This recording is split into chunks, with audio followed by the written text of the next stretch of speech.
ডিনারে বা সন্ধ্যার টিফিনে লুচি পরোটার জুড়ি মেলা ভার, তাও যদি হয় আলুর পরোটা। তাই আজকে বানাচ্ছি আলুর পরোটা। তার জন্য প্রথমে 500 গ্রাম আটা, অল্প লবণ, জোয়ান ও 1 চামচ ঘি দিয়ে ময়ান দিয়ে মেখে নিয়েছি। পরোটার পুরের জন্য এলাচ, জিরে, ধনে দিয়ে একটি ভাজা মশলা তৈরি করে নেব। এখন দুটি সিদ্ধ আলু গ্রেট করে তার মধ্যে একে একে দিয়ে দেব মিহি করে কাটা পেঁয়াজ, লঙ্কা, আদা, রসুন, ধনেপাতা। এবার স্বাদ মতো লবণ, ভাজা মশলা ও কিছুটা মাখন দিয়ে চটকে মেখে নিচ্ছি। এরপর ময়দার ডোটি থেকে লেচি কেটে পুর ভরে তেল দিয়ে বেলে নিচ্ছি।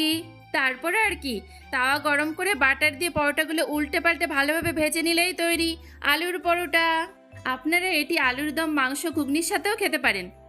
বাচ্চাদের টিফিনের জন্য এটি একটি বেস্ট খাবার। ভিডিওটি ভালো লাগলে লাইক করুন আর এইরকম নিত্য নতুন ভিডিও পেতে সাবস্ক্রাইব করে পাশে থাকুন।